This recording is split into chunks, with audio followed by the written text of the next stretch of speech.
In a turn of events that I never expected, here I am playing Cyberpunk 2077. And I genuinely think, as of now, that this is one of the greatest games I have ever played, and I'm going to explain why I think that, because it does a lot of really smart things. Now, full disclaimer, I did not play Cyberpunk when it originally came out. Well, I did, but I played for about like 2 hours until I said, well, this game is broken.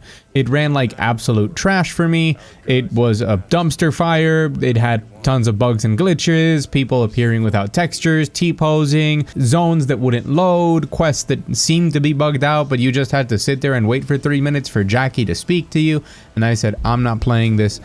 No, thank you. So I'm coming into this quite fresh. And I came into it because of all of these promises that the game had been improved over the patches that they had released up to 1.6 and now the big 2.0 update. So I decided to jump in with the Phantom Liberty expansion installed, but I had to go through the base game first. And I am currently right at the point of no return. I'm about 30 something hours in. I've done a very large amount of the side quest. I've maxed out my street cred, and I am just about ready to jump into the expansion. Cyberpunk 2077 is a game that I think most people should play, and that's because it appeals to a very wide range of people, and it satisfies so many different things that I think it's just a very difficult game to tell somebody, oh, this isn't for you. I wasn't quite sure what to expect, if it would be more on the RPG side of things, more on the action side of things, what type of RPG it would be. I quickly realized that this is one of those RPGs where you are playing as a character. You are inhabiting V,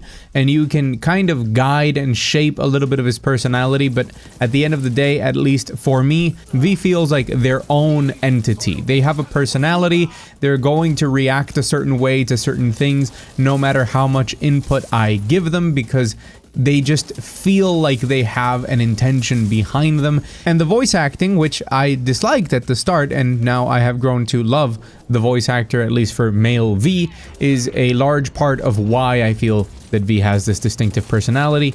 But I've grown to really enjoy the character, and that is surprising, but also not a full-fledged RPG game when it comes to the story. You can make some very important decisions that can affect the story towards the end, and the game does host a lot of endings from what I understand, but it's just not that type of define yourself in the game type of RPG. When it comes to your progression in gameplay, though, it is a very good RPG. For me, Cyberpunk at this moment in time is the greatest example of doing a first-person shooter RPG that I've seen. It does contain a lot of the looter shooter type aspects that I've grown increasingly tired of over the years, and I'm sure a lot of other people as well.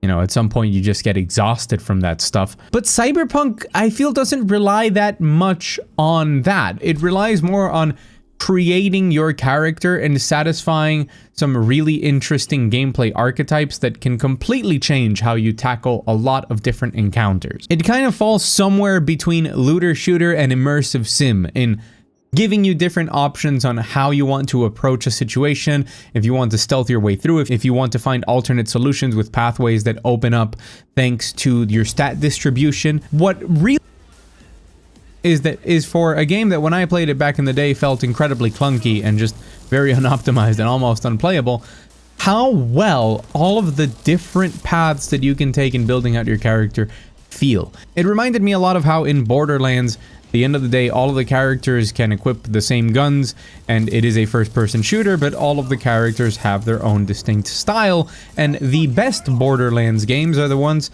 that, in my opinion, offer you characters that you really have to lean in and take advantage of all of the things that make them unique to play the game well. And Cyberpunk achieves that diversity, but you get to choose as you go through the game what you want to specialize in, and you get to gear and loot and participate in the economy of the world to get all of your new implants and things to define that character, but then it plays just as well as you might imagine. The fact that I can be a hulking behemoth knocking everybody down with a giant-ass hammer, or I can be a stealthy ninja reflecting bullets and assassinating people, or I can be a rootin' gunslinger holding up my Malorian arms pistol and slowing down time with my Sandevistan to make everything fall in front of me before anybody notices what's going on. Like, we just counted up to 10 steps. That's amazing and makes the gameplay progression throughout the game feel awesome. Just some of the best feedback loops in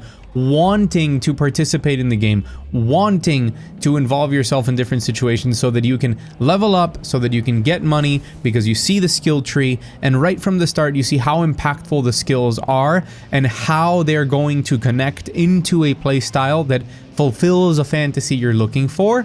So you want to level up and get enough money to keep on pushing and define that playstyle and fulfill that fantasy, because you know that when you get there, it's gonna be pretty damn awesome. I was also surprised at how much the open world is really good. A very big part of that is that the world that it is set in, this Night City, this 2077 alternate universe type deal, is just very compelling. It's a very cool setting. It has a lot of its own identity, including really cool touches like the way that language is used with words like choom and preem and things like that. You kind of want to immerse yourself in that world to start with, and I think the game does a pretty good job of giving you reasons to just walk around and enjoy what is around you instead of wanting to fast travel everywhere. Whenever I've had to walk my ass over to a separate fast travel point, I've always encountered some phone call or noticed that there's a cyber psycho or a gig or a side quest nearby, and I always wanted to go do it. And the biggest motivator for me to want to participate in this world, aside from how drop dead gorgeous it is and how fun it is to level up and just engage in combat in the game, is the writing. Now, it doesn't always hit 100%. I think there's a lot of social commentary that goes on, you know, holding up the mirror to society,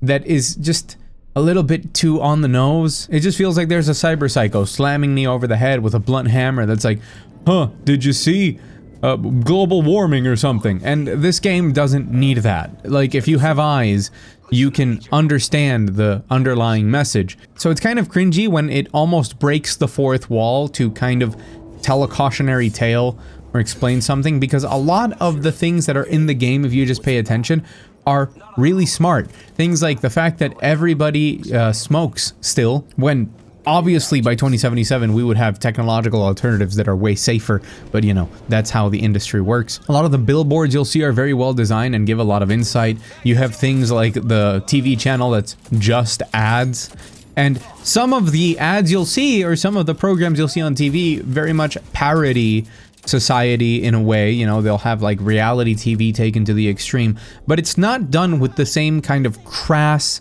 overboard humor you might see in GTA. Here, it's not that off the wall, and in GTA I felt that because it was so ridiculous, it was never fully cringe. Like, if it ever went so cringe, it would wrap back around, and in Cyberpunk, that's not achieved. Humor is not the strongest point of the game. And of course, there are characters that are a little bit more hit or miss in their writing, although performances across the board, I've loved all of them. But writing, not even in just the dialogue of the characters, because that's excellent. This is at its core a mob story that I would compare with Rockstar in how it's delivered and the quality, and the fact that it's an open world, I guess, kind of helps with that association. But the writing is also perfect in the pacing that it sets. The way that missions are built up to over the course of several conversations or several missions, and they lead into a big climax, how the downtime is calculated. This is all part of the writing team as well, and it's done very, very well. It really does keep you so engaged that you don't want to drop the game and you want to know what happens next. It's a master class in a lot of writing. Again, not perfect, and I will cover the not perfect parts more in detail in my exhaustive review. If you haven't seen my Starfield one, well, I'll be doing a very similar thing for Cyberpunk 2077 a little bit later down the line. The script is already at 7,000 words, so it'll be a long video. For me, the biggest surprise is that John Wick is in the game. And they tried to tell me like, hey, no, this guy is called Johnny Silverhand. I'm like, oh, so John Wick is an actor and he's playing Johnny Silverhand? Keanu does an incredible job. I had seen a lot of people criticize Keanu Reeves' performance in Cyberpunk, saying that it wasn't that great, or even people saying like he was never that great of an actor to begin with, which I disagree with. I think this might be one of his best acting gigs, because the character that he's been given is a narcissistic, selfish asshole that nobody likes. Just the cringiest edgelord, anti-corpo bullshit you can imagine in a character. And he manages to pull that concept off while offering enough nuance and character building through like an introspection that the character has a lot on his own time, to be honest, and then manages to come back. That's not easy to do. That's not an easy transition to pull off well. It's not a bad idea. It's not that Johnny Silverhand in itself is like a bad character. It's just a very loaded deck of cards to get when you get a character like that to play. And I really like the way that Keanu does it. There is a lot of emotional subtlety in his performance that leads to that transition feeling organic that I have to applaud. And I'm very excited to see what's going on with Idris Elba, and honestly to spend more time with Johnny Silverhand. If you're looking for a fantastic story that has a lot of role-playing in its gameplay aspect, but maybe not as much as you might expect within the actual story developments, this is not Baldur's Gate 3. Nothing is. I think there's a lot that you're going to love in Cyberpunk if you have not decided to play it yet. I am not aware of how the performance is on lower end machines or on the consoles. From what I've heard, it's pretty good. The game is gorgeous, plays very well, and tells a gripping story from start to where I am, which is basically the end. It's just that the expansion kind of goes slotted right there in the middle. And just an overall really good game. One of those games that you sit down and play and has that ability to just hook you in. And I have no idea how they turned this ship around, because I wanted to be on team never forget what CDProjekt RED did. But to be honest, when they can turn the ship around, and you can tell some of the seams of where it's been patched up, even if you haven't played it before, but still, they've made this game amazing. I don't think that it was this good to start with. There's a lot of people saying it was always this good. Maybe you're pushing it a little there. But what's here? Definitely excellent. I am enjoying Cyberpunk 2077 so much that I am doing that exhaustive review, and unless something goes terribly wrong within the expansion and the end of the game, I already have some ideas to make an even better than you realize video, much like I did with Baldur's Gate 3, pointing out some of the really clever things that the game does in its design to just be this good. And if you want to catch those videos, hit subscribe. And if you made it all the way to the end of the video, leave a comment with what you love most about Keanu Reeves, but call him John Wick, just so other people are confused. I've been Mug Thief, thank you so much for watching, and I will see you very soon.